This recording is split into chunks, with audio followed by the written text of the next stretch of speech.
بسم اللہ الرحمن الرحیم۔ فیکٹیکل کے معزز ناظرین کو السلام علیکم۔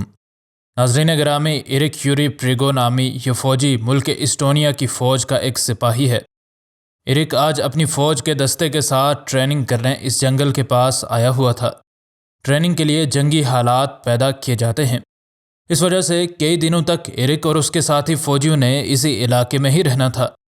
ایرک کو اچانک باتھ روم جانے کی حاجت ہوئی، اور چونکہ اس جگہ کسی بھی طرح کے انتظامات نہیں تھے، اس وجہ سے جنگل کی گھنی جھاڑیوں میں ہی جانا ایک واحد آپشن تھا۔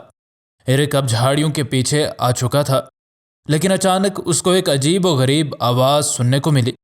اس نے بعد میں بتایا کہ پہلے تو مجھے یوں لگا جیسے یہ کوئی انسانی بچے کی یا پھر بلی کے بچے کی رونے کی آواز ہے۔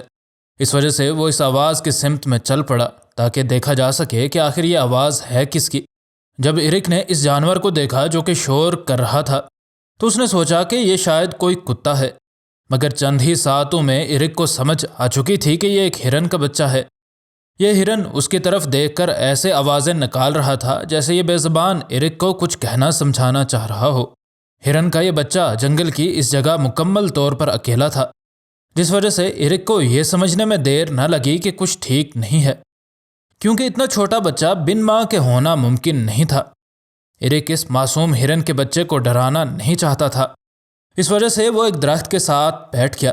ایرک سوچ رہا تھا کہ اگر یہ ہرن کا بچہ اپنی ماں سے بچھڑ گیا ہے تو مجھ سے ڈر کر بھاگنے پر اس کی اپنی ماں سے ملنے کے امکانات زیادہ نہیں بلکہ مزید کم ہی ہوں گے، لیکن ایسا کچھ بھی ہوا نہیں۔ یہ ہرن کا بچہ اس فوجی کے پاس بغیر ڈرے آتا چلا گیا، اور آخرکار اپنا ناک اس فوجی کے گردن کے ساتھ لگانے لگا۔ ایرک کو سمجھ نہیں آ رہی تھی کہ یہ ہرن اس کے ساتھ ایسے کیوں کر رہا ہے۔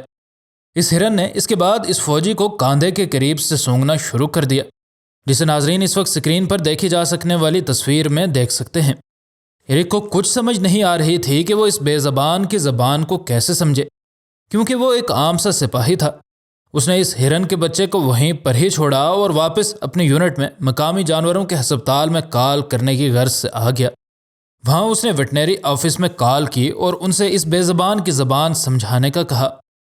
ڈاکٹرز نے اسے بتایا کہ اگر ہو سکے تو وہ اس بچے کے پاس چلا جائے، اور اگر ممکن ہو تو وہ اپنے ساتھ دودھ کی ایک بوتل بھی لیتا جائے، کیونکہ یہ ہرن کا بچہ اپنی ماں سے بچھڑ گیا ہے، اور اس کے ان اشاروں کا مطلب یہ ہے کہ اس کو شدید بھوک لگی ہے۔